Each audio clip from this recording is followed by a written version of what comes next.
Olá, meus irmãos, prazer poder estar novamente junto a você e a sua família nesse culto especial. Hoje, 4 de abril de 2021, é um culto especial não só aqui na congregação da PIB da Barra do Caxias, mas eu creio que todas as igrejas que têm apregoado o Evangelho de Jesus, falando da exclusividade da salvação em Jesus, nesses lugares, nesses espaços onde o povo de Deus se reúne, hoje é um dia especial. Um dia em que vamos nos lembrar realmente do que Jesus fez como prova incontestável do amor de Deus e do amor dele por todos nós.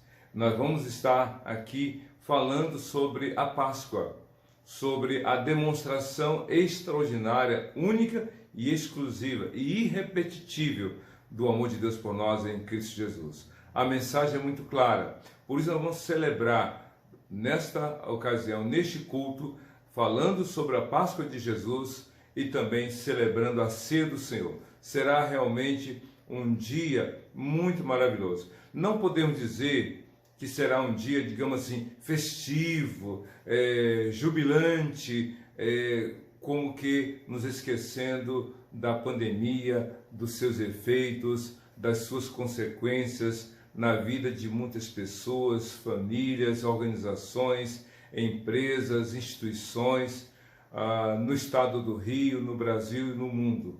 Sim, estamos vivendo em plena pandemia, mas a pandemia não vai nos impedir de dar glórias a Deus e de agradecer ao Senhor Jesus pelo tanto que Ele nos amou. Ao contrário de nos arrefecermos na disposição a adorar, é a adoração ao Senhor, é o culto ao Senhor, é a glorificação do nome de Jesus em nossa vida que dará a cada um de nós a condição de enfrentar as adversidades que se fazem presentes nesses tempos tão difíceis. Por isso nós vamos orar nesse momento, colocando diante de Deus este culto, colocando diante de Deus a sua vida, a minha vida, a vida da sua família, da minha família, colocando diante de Deus as igrejas que de forma ousado e corajoso tem realmente, cada igreja tem anunciado a palavra do Senhor. Então, vamos orar então, e para essa oração de intercessão,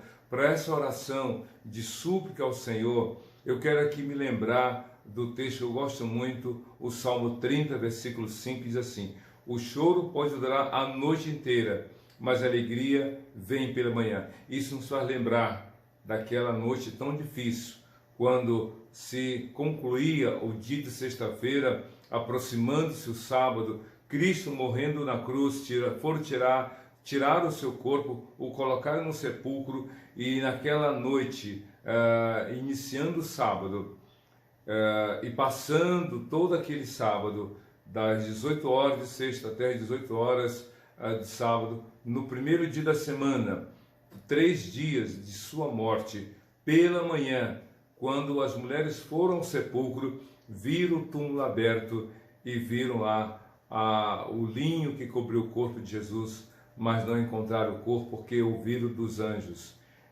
Por que vocês buscam entre os mortos aquele que está vivo? Ele ressuscitou. Veja, o lugar está vazio. Então, à noite, o choro pode durar a noite inteira, como muitos que seguiram a Jesus choraram pela sua morte, mas ele ressuscitou. E como ele ressuscitou, também a esperança para você, para mim, para todos nós, começa sempre num novo dia, como nós nos lembramos de Lamentações, capítulo 3, novas se fazem cada manhã, as misericórdias de Deus se renovam cada dia. Vamos orar então? Feche seus olhos, cubra sua cabeça, vamos orar para que a imunização aconteça no Brasil no mais curto espaço de tempo possível, para que as igrejas, para que o comércio, para que as empresas, as escolas, a vida volte ao normal, no sentido de não termos o temor e o receio de contágio e contaminação. Oremos ao nosso Deus.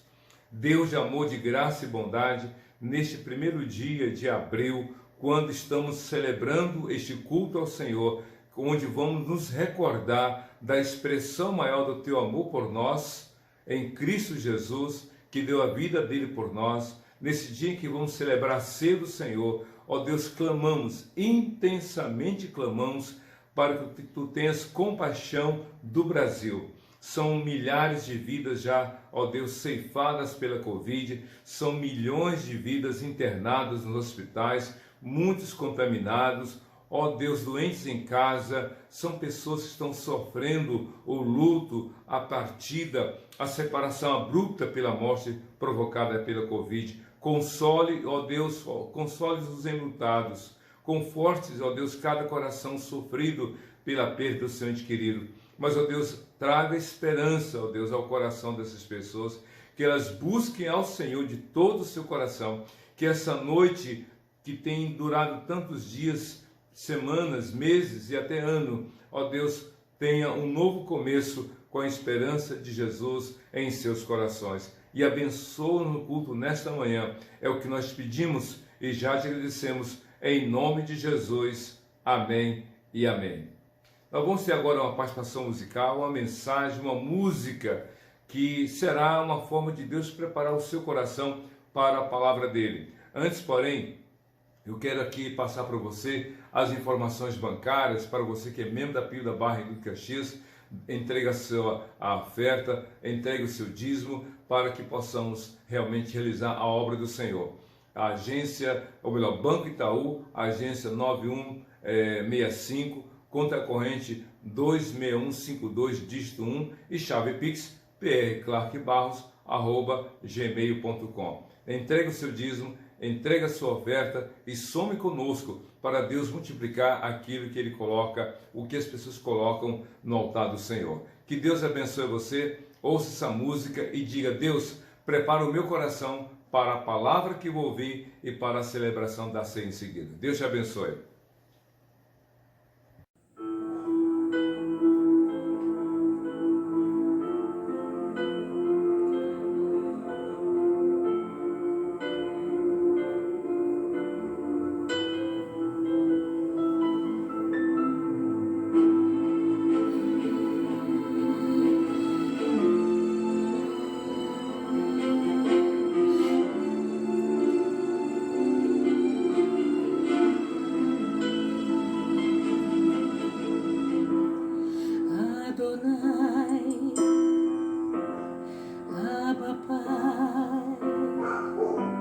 Seja feita a tua vontade,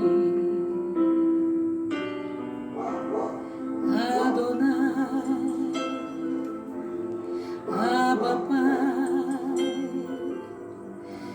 Este cálice eu vou beber, nascerá um novo olhar, porque não vou desistir. Quero ser fiel até o fim. Teu caminho vou seguir.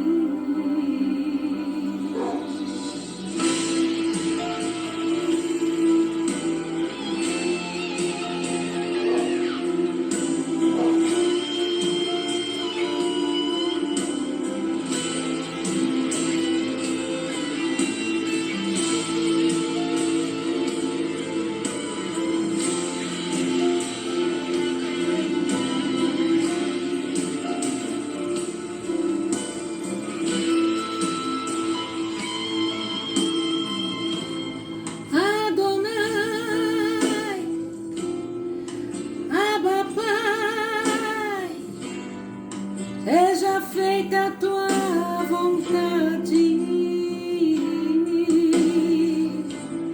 Adonai, Abba Pai, este cálice eu vou beber, eu vou beber, nascerá um novo olhar, porque não vou desistir. Quero ser fiel até o fim.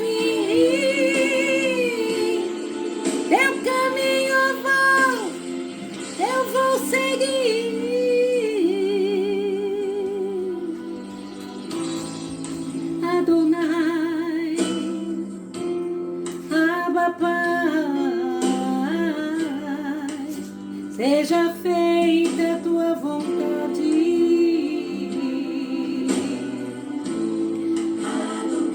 Adonai,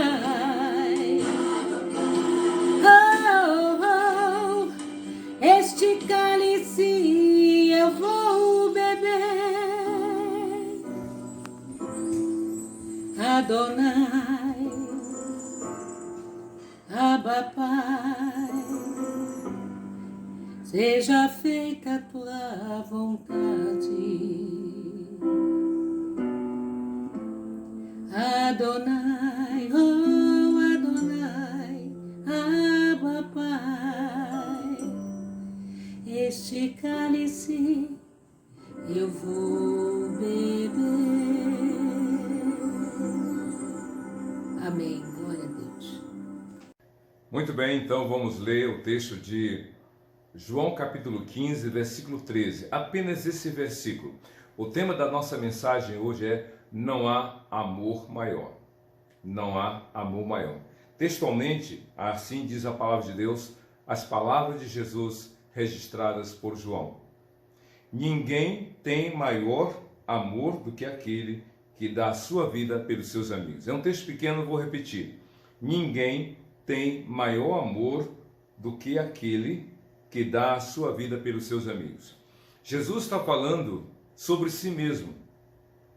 As palavras que você acabou de ler e ouvir são palavras ditas por Jesus, registradas pelo apóstolo João. Ninguém tem maior amor do que este, do que aquele que dá a vida pelos seus amigos. Não há amor maior. Jesus estava se aproximando do fim do seu ministério terreno quando falou essas palavras. Mas essas palavras de Jesus, que foram registradas ou faladas em um momento histórico da vida dele, ele estava com 33 anos de idade, estava no seu terceiro e último ano de ministério terreno sobre a face da terra. Jesus então está dizendo para os seus discípulos o que ele faria, o que ele iria realizar. Meus queridos, a morte, infelizmente, é algo inevitável. A morte física, como a própria Covid está nos mostrando, é uma realidade dura, penosa, que gera dor, tristeza, abrupta separação. É um momento triste. E Cristo fala sobre a morte. Mas a diferença é que a morte dele, de Jesus, para com as outras pessoas que morreram antes, durante o seu ministério terreno e depois, todas as outras pessoas que morreram, independentemente da forma como morreram, a morte de Jesus é totalmente diferente. Ele disse: ninguém tem maior amor do que este, do que aquele que dá a sua vida pelos seus amigos. Isso, em outras palavras, está colocando em destaque, de forma extraordinariamente maravilhosa, a forma como Cristo iria morrer e, mais ainda, o motivo pelo qual ele iria dar a sua vida. A morte na cruz não era uma morte, digamos assim, não foi a morte de Cristo na cruz uma morte inusitada. Outros morreram crucificados. Depois de Cristo, tantos outros milhares e milhões de pessoas morreram crucificadas. Mas a morte de Jesus é totalmente diferente, foi totalmente diferente. Porque foi motivada não por uma questão ideológica, não por uma questão política, não foi para uma questão partidária, não foi motivada por um crime que ele tivesse cometido. A morte de Cristo não foi provocada por um delito, por um engano, por um erro da parte dele, não foi por pecado. A morte de Jesus foi uma morte voluntária. Ele morreu oferecendo-se a si mesmo. Ele mesmo disse lá em outro texto, no capítulo 10 de João, ele disse: eu tenho toda a autoridade para dar a minha vida e para resgatá-la. Eu vou morrer, mas eu vou ressuscitar, disse Jesus em João capítulo 10. E ele disse: este mandamento recebi do meu Pai. Então a morte de Cristo foi uma morte aos olhos do mundo, uma morte que poderia parecer justa. Quando ele estava lá na cruz, muitos disseram: ele está aí porque ele cometeu crimes, Ele errou, porque a morte de cruz era o pior tipo de morte que um ser humano poderia enfrentar. E essa morte era reservada aos que cometiam ou tinham cometido crimes horríveis, crimes que seriam hoje taxados de crimes hediondos, sem fiança, sem direito à fiança, crimes que não iriam prescrever jamais. Então, a morte de Jesus, aos olhos do mundo, foi uma morte, digamos, merecida, mas aos olhos de Deus, foi a morte de um inocente, o próprio Filho. Cristo não pecou. Inclusive, Pilatos, quando foi julgar Jesus por 3 vezes, falou para aqueles que acusavam o Senhor: crime algum vi nele. Mas assim mesmo, Anás, Caifás e tantos outros que ali estavam, clamaram pela crucificação de Jesus. Mas no olhar de Jesus, o próprio Jesus disse: eu vou morrer por amor. Eu vou dar a minha vida por amor. Exatamente. O que levou Cristo a morrer na cruz foi o amor dele por você, por mim, por todos nós. Cristo deu a vida dele por você, por mim, pela sua família, pela minha família, por todas as pessoas. Por isso que ele disse: ninguém tem maior amor do que este, do que aquele que dá a sua vida pelos seus amigos. Ninguém tem maior amor do que aquele que dá a sua vida pelos seus amigos. Foi o amor de Cristo. A razão pela qual ele morreu. Ele poderia ter até evitado a morte. Quando ele estava lá no Getsemane, lá no Monte das Oliveiras, e Judas se aproximou, seguido de uma horda, de um grupo de soldados com paus e pedras e armas. Quando Judas o beijou, Jesus disse: amigo, é com um beijo que tu traz o Filho do Homem. E então, ao ser identificado por Judas com aquele beijo, a horda chegou e prendeu Jesus, começou a espancá-lo. E diz a Bíblia então que muitos fugiram. Mas antes da fuga, Pedro pegou uma espada e cortou a orelha de Malco, que era um soldado do templo. E aí Cristo disse: não faça isso.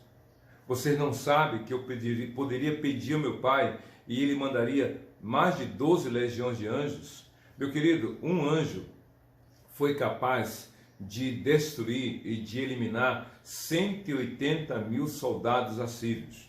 Um anjo foi capaz de dizimar um exército de 180 mil. Pense numa cidade de quase 200 mil habitantes. Praticamente uma cidade inteira foi dizimada, que foi o tamanho do exército sírio. Um anjo. Uma legião de soldados romanos era equivalente a 6 mil soldados romanos. Logo, 12 legiões de anjos seriam 72 mil anjos. E Cristo disse: eu poderia pedir ao meu Pai e ele mandaria mais de 12 legiões de anjos para me proteger. E ele não pediu, porque ele sabia que a morte dele seria por amor. Exatamente. Ninguém tem maior amor do que este. Não há amor maior. Mas tem um detalhe muito interessante que eu quero aqui colocar para você. Para Jesus morrer na cruz, 2 coisas antes deveriam ter acontecido e aconteceram. Primeiro, ele deveria nascer. E isso prova o amor dele. Jesus, escute bem, é o único na história de toda a humanidade, o único que já existia antes de nascer. Ninguém mais, escute bem, ninguém mais na história do mundo passou pelo que Cristo passou. Ninguém mais como Jesus existia antes de nascer. Em João capítulo 17, no versículo 4, 3 e 4, Cristo fala mais ou menos assim. Acho que eu vou ler até para ficar mais fácil. João 17 está aqui, verso 3 e 4. Esta é a vida eterna, que te conheçam como o único e verdadeiro Deus e a Jesus Cristo a quem enviaste. Eu te glorifiquei na terra, completando a obra que me deste para fazer. E o verso 5. Agora, Pai, glorifica-me junto a ti com a glória que eu tinha contigo antes que o mundo existisse. Jesus já estava no céu. Ele é Deus. E sendo Deus soberano, Senhor absoluto, sem dor, sem sofrimento, sem ser questionado em sua vontade, tudo o que ele queria era feito. Mas ao ver a humanidade agonizando, sofrendo, por causa da própria escolha da humanidade que foi pecar, Cristo então ouviu do Pai. Se você ler o Salmo 40, versículo 5, repetido em Hebreus, o próprio Jesus ouviu do Pai que era preciso que alguém morresse pela humanidade, representando a humanidade na cruz, porque Deus deveria punir o pecado, Deus deveria levar o homem a sofrer a condenação eterna, mas para que não houvesse a condenação, a morte, melhor dizendo, de toda a humanidade, haveria um representante dela, da humanidade, morrer na cruz. Então, se você ler o Salmo 40, o próprio Jesus, na eternidade, disse: eu me ofereço. Eu me ofereço. É como se Deus perguntasse: quem fará esse sacrifício de morrer na cruz no lugar da humanidade, já que a humanidade toda pecou? Então Jesus disse: eu me ofereço. Então Deus aceitou a oferta de Jesus. E Jesus então se colocou, se sujeitou, se humilhou. Se você ler o texto de Filipenses capítulo 2, é interessante como as palavras da Bíblia concordam entre si a respeito da obra salvífica, ou seja, a obra de salvação que Cristo veio fazer. Veja só no versículo 5 de Filipenses 2. Seja a atitude de vocês a mesma de Cristo Jesus, que embora sendo Deus, não considerou o ser igual a Deus, que era algo que ele deveria apegar-se, mas esvaziou-se a si mesmo, vindo a ser servo, tornando-se semelhante aos homens, e sendo encontrado em forma humana, humilhou-se a si mesmo e foi obediente até a morte e morte de cruz. Ou seja, o próprio Jesus, o Deus eterno, que criou tudo e tudo existe por meio dele, se voluntariou para nascer.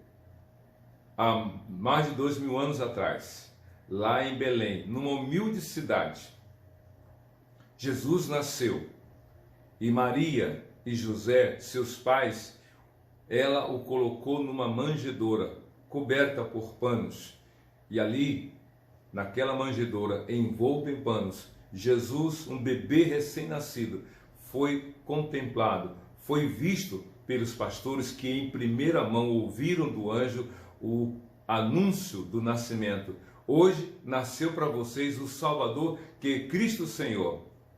Morreu, ele nasceu por todos, para todos.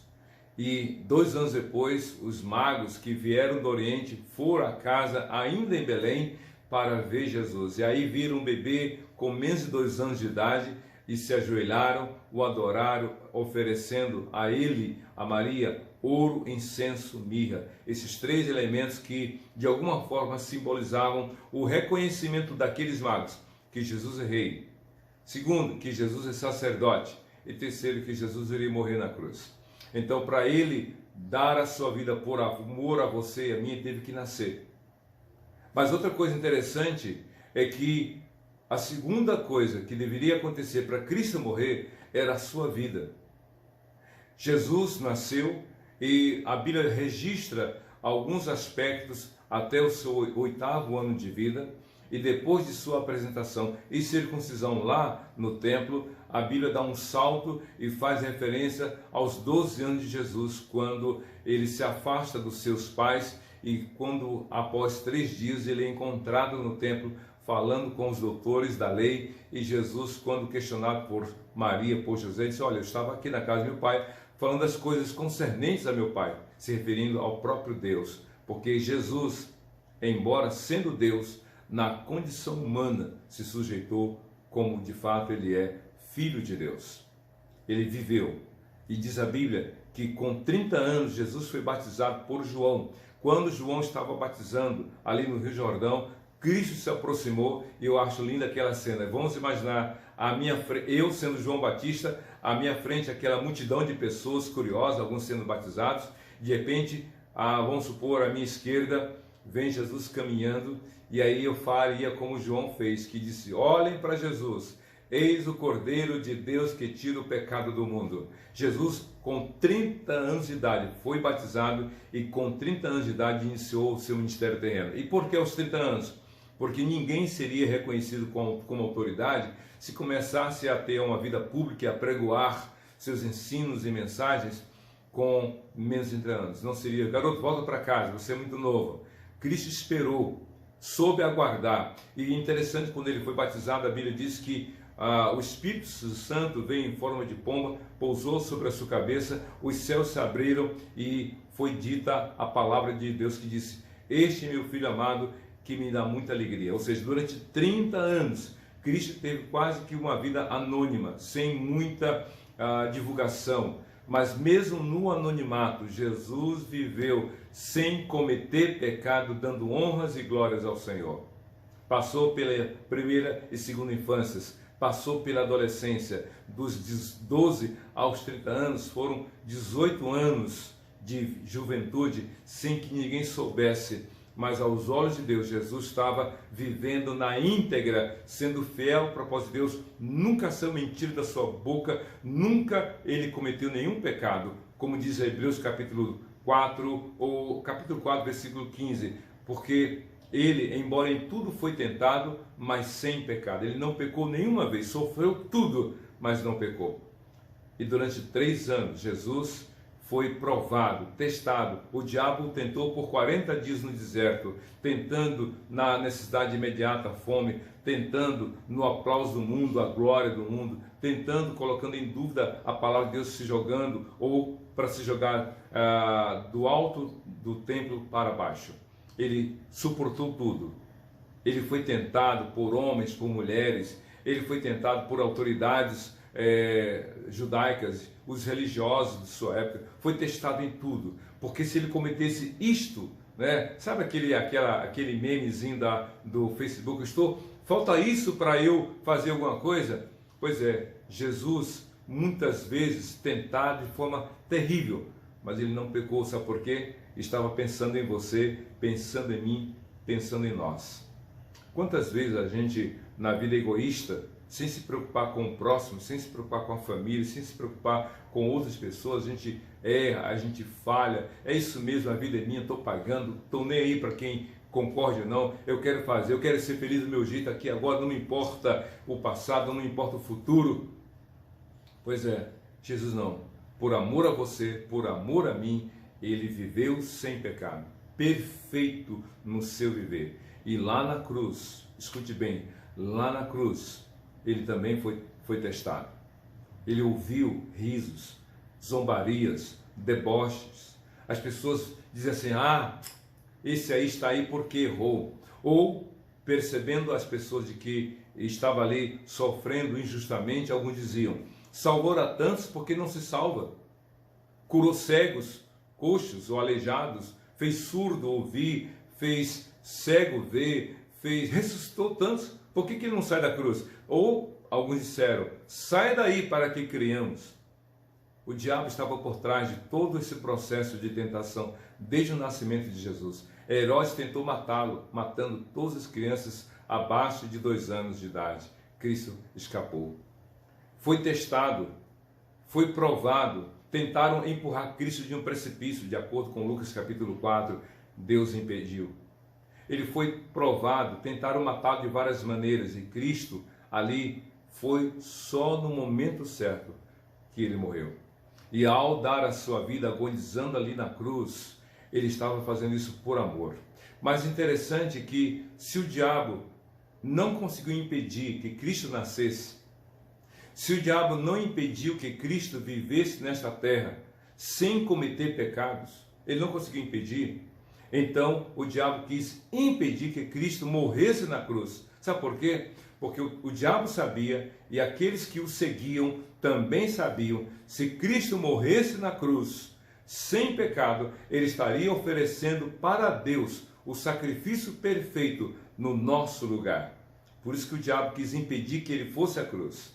E como não impediu, lá na cruz o diabo tentou tirá-lo da cruz. Ou melhor, tentou que ele saísse da cruz. Segunda carta do apóstolo Paulo aos Coríntios, capítulo 5, No verso 21, a Bíblia diz assim: aquele que não conheceu o pecado, Deus o fez pecado por todos nós. Sabe o que ele está dizendo? Cristo não pecou nenhuma vez. Ele não pecou. Mas quando ele morreu na cruz, todos os pecados de toda a humanidade estavam ali sobre ele. Por isso que lá na cruz Jesus estava, nos momentos últimos da sua vida, ele disse, citando o Salmo 22, versículo 1, Eloi, Eloi, lama sabachthani, quer dizer, Deus meu, por que me abandonaste? Jesus, por algumas horas, viveu o que todas as pessoas vão experimentar por toda a eternidade se não crerem em Jesus. Meu querido, a morte física é dolorosa. A morte física provoca separação entre as pessoas. Mas o pior tipo de morte é a morte eterna. Por isso que Jesus sofreu a morte física. Ele agonizou. Ele sofreu. O justo por nós injustos. O santo por nós pecadores. O Filho de Deus por nós inimigos de Deus. Ninguém tem maior amor do que este.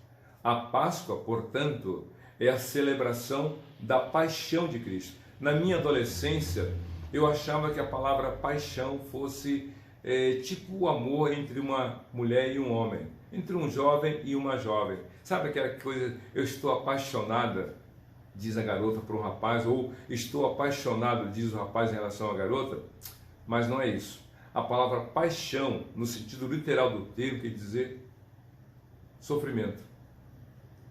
O sofrimento de Jesus. Ele sofreu por amor. O que motivou Jesus ir até a cruz foi você. Foi por você. Se Cristo não morresse por você, meu querido, se Cristo não morresse por você, minha querida, você continuaria condenada ao inferno. E ao morrer sem crer em Jesus, isso seria a sua realidade eterna. Mas para que você não morra condenada ao inferno, Cristo tomou o seu lugar, tomou aquilo que era a sua sentença de morte, ele cumpriu lá na cruz. Por isso que quando Cristo morreu, uma de suas últimas palavras foi: está consumado. Segundo alguns, tetelestai, está consumado, está feito. Ou seja, Jesus cumpriu todo o propósito de Deus. Ele deu a vida dele por você e por mim, por todos nós. Então, celebrar a Páscoa é olhar para Jesus, no sentido do texto bíblico. É dizer: Jesus, eu creio que tu deste a tua vida por mim. Tu me substituíste, tu me representaste naquela cruz. É isso que a Bíblia diz que Jesus fez. Ele nos substituiu, mas ao mesmo tempo ele nos incluiu, porque 2 Coríntios 5,14, a Bíblia diz assim: porque o amor de Cristo nos constrange, porque se um morreu por todos, logo todos morreram. Os anjos, escute bem o que eu vou falar para você, os anjos são seres individuais, criados como um batalhão, seres individuais, cada um criado de modo separado, digamos assim, todos ao mesmo tempo, mas de forma individualizada. A raça humana não. A raça humana é uma só. Existem etnias, japoneses, judeus, brasileiros e assim por diante, americanos, europeus, etc. A raça humana pode ser representada por uma pessoa. Os anjos não. E os anjos têm um agravante. Além de terem sido criados individualmente, os anjos, por essa razão, não podem ser representados por um só. A humanidade pode. Satanás, que foi criado por Deus antes como Lúcifer, se rebelou contra Deus e, segundo Apocalipse capítulo 12, arrastou 1/3 da humanidade, ou melhor, 1/3 dos anjos. 1/3 dos anjos foi arrastado por Satanás.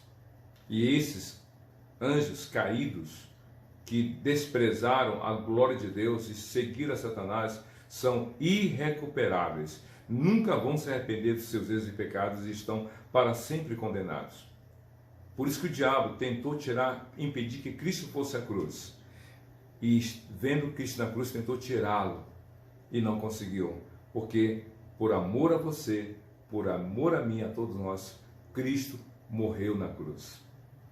Mas outro fato muito interessante é que depois que ele morreu na cruz, seu corpo foi tirado da cruz a pedido de José de Arimateia e de Nicodemos.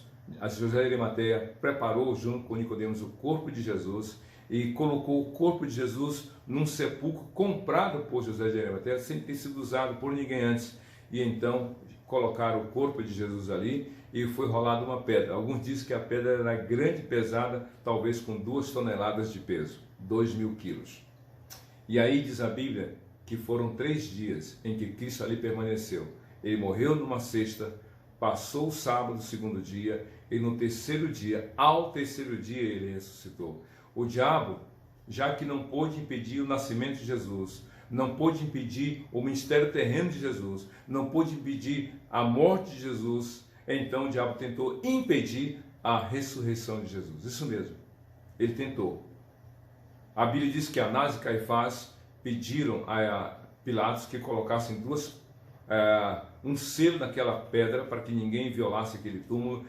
Pilatos atendeu o pedido de colocar guardas para vigiar, para que, na suposição de Anás e Caifás, não fossem os discípulos abrir aquele túmulo e tirar o corpo de Jesus e aí dizer, olha, ele ressuscitou como ele havia pregoado. Pois bem, todos os artifícios foram estabelecidos e criados para que houvesse o impedimento da ressurreição de Jesus. Mas no terceiro dia, ao terceiro dia da morte de Jesus, de manhã cedo, um anjo chegou, rolou a pedra. Quando o anjo chegou, diz a Bíblia que houve um estrondo, os guardas caíram desmaiados, o anjo rolou a pedra. O anjo não tirou o corpo de Jesus.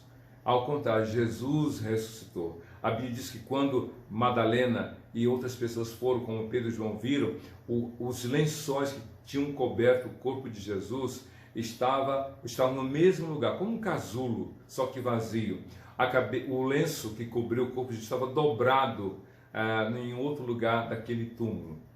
Jesus, quando ressuscitou, não rasgou os lenços como alguém com falta de ar rasga tentando escapar de uma coisa sufocante. O corpo dele atravessou aqueles lençóis.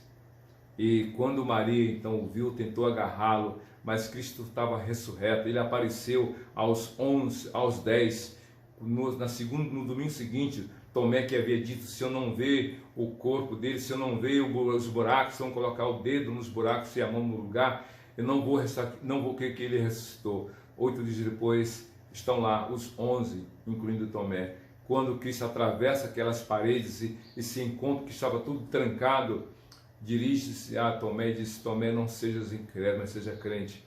Coloca aqui. Aí Tomé se ajoelha e diz, Senhor meu e Deus meu. Aí Cristo fala, tu me dás glórias, ou tu glorificas a Deus só porque me viste?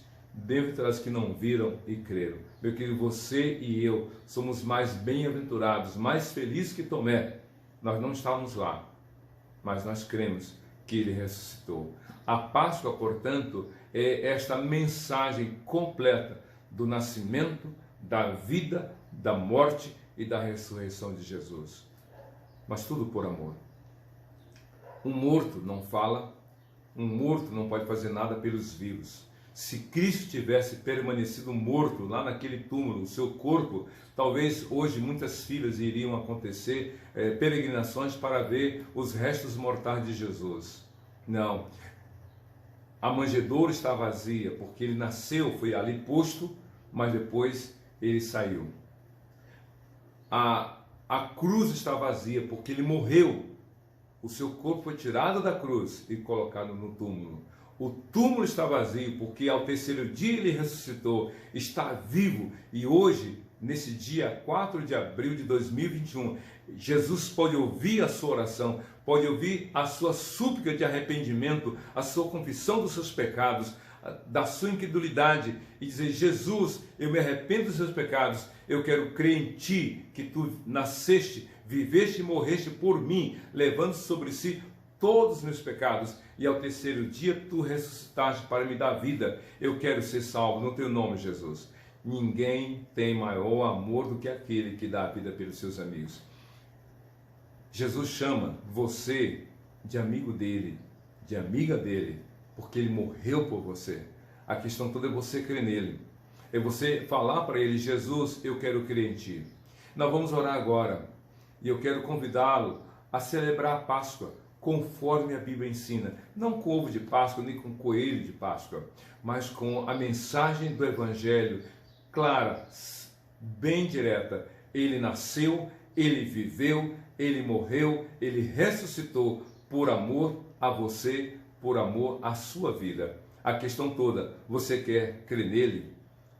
Se você não crê em Jesus, você continua carregando os seus pecados. E quando Deus olhar para você, vai ver os seus pecados e a condenação será continuada. Mas se você crê em Jesus, os seus próprios pecados serão tirados de você, porque isso já aconteceu, mas se tornará uma realidade na sua vida. Os seus pecados serão removidos da sua vida, e quando Deus olhar para você, vai ver realmente o seu filho, o filho dele em você, porque você creu em Jesus, você agora é filho, é filha de Deus. Vamos orar? Nós vamos celebrar a ceia daqui a alguns segundos, mas antes de celebrar a ceia, eu quero orar com você. Talvez essa Páscoa tenha sido diferente em relação às Páscoas anteriores. Antes da pandemia, era festa, era encontro, era feriadão, era passeio e tudo mais. Hoje, em casa, com poucas pessoas, ou talvez com apenas a família nuclear, marido, mulher, filhos. Mas ainda que você esteja num momento tão difícil como nós estamos vivendo, você pode ter a melhor de todas as Páscoas celebradas com Jesus no seu coração. Ele disse em João 15,13, ninguém tem maior amor do que aquele que dá a sua vida pelos seus amigos. Vamos orar? Ao celebrarmos a ceia, nós vamos estar repercutindo, ou relembrando, melhor dizendo, a mensagem de Jesus, porque o apóstolo Paulo disse lá em 1 Coríntios capítulo 11, examine, pois, o homem a si mesmo, assim como do pão, beba do cálice. E nos versos anteriores ele disse, porque todas as vezes que vocês celebrarem a ceia do Senhor, estarão anunciando a morte do Senhor até que ele venha. Celebrar é agradecer, porque ele, estando vivo, morreu, e ao terceiro dia ressuscitou, para que nós, estávamos mortos em delitos e pecados, viéssemos a ter vida no seu nome. Vamos orar? Curva sua cabeça, feche seus olhos e diga, Senhor Deus, eu te agradeço pela tua demonstração de amor, única, singular. Tu enviaste o teu Filho amado Jesus. E a Jesus eu agradeço, porque ele nasceu sem pecado, viveu sem pecado, mas na cruz levou todos os meus pecados, para que por meio dele, da sua ressurreição ao terceiro dia, eu tenha a salvação no seu nome. Eu me arrependo dos meus pecados e creio em Jesus como Senhor e Salvador. Eu oro agora no nome de Jesus. Amém e amém. Para celebrarmos a ceia do Senhor, nós temos dois elementos que eu vou aqui apresentar a você. Nós temos o pão e temos o cálice. 1 Coríntios capítulo 11, versículo 23, o apóstolo Paulo diz, porque eu entreguei a vocês o que também recebi, que o Senhor Jesus, na noite que foi traído, então pegou o pão e disse, este é meu corpo que é dado por vocês. Façam isso em memória disso, Senhor. E também, após a ceia, disse Paulo, Jesus pegou o cálice, dizendo, esse cálice é a nova aliança no meu sangue. Façam isso todas as vezes que o bebeis em memória de mim. Então, a gente está vendo os dois elementos da ceia, o pão e o cálice. O pão é pão, o cálice é aqui suco de uva. O que importa é o que eles representam. O pão simboliza o corpo de Cristo. O cálice simboliza o sangue de Cristo. É representativo, é simbólico. Mas quando você celebra a ceia, você está dizendo, eu creio que Cristo deu a vida dele lá na cruz por mim. Eu creio que através do sangue dele. Então, vamos orar e vamos celebrar a ceia do Senhor dizendo, Senhor, eu creio que o Senhor morreu na cruz por mim. Comamos.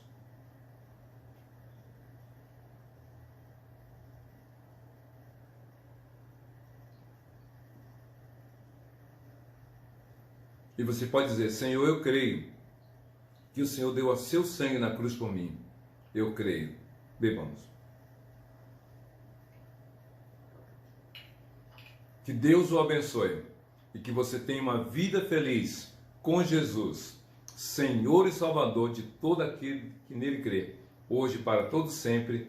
Amém, amém. Feliz Páscoa com Jesus no seu coração, para você e toda a sua família. Amém.